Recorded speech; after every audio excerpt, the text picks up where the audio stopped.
Nagpulong sina Israeli Prime Minister Benjamin Netanyahu and US President Donald Trump sa White House nitong Martes. Ito po ang unang face-to-face talk ng dalawang leader mula nang mag-umpisa ang gyera sa Iran ngayong taon.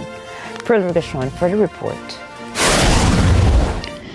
Konting detalye lang ang lumabas sa 90 minutong closed-door session ni Pangulong Donald Trump at Israeli Prime Minister Benjamin Netanyahu. Ayon kay White House Press Secretary Caroline Leavitt, naging positibo at mabunga ang naturang pag-uusap. Sa kabila nito, tila asiwa si Trump sa Israeli leader. Nagreklamo ang Pangulo dahil sa naisa publikong talking points ni Netanyahu ukol sa Iran. Gayunman sa isang video message pagkatapos ng meeting, sinabi ni Netanyahu na ang naturang pulong ay isa sa pinakamagandang pakikipag-usap niya sa Pangulo ng Estados Unidos. Aniya, tinalakay nila ang kanilang parehong layunin na tiyaking hindi kailanman magkakaroon ng armas nuklear ang Iran.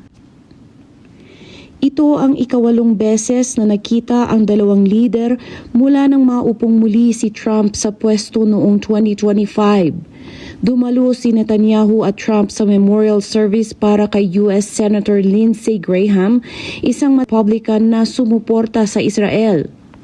Bago ang pulong, nagkaroon ng protesta kontra Netanyahu malapit sa White House. Tinawag nila siyang arkitekto ng gyera. Pearl Rogacion, Net25 Americas para sa mata ng Aguila International. Trusted, connected, on point.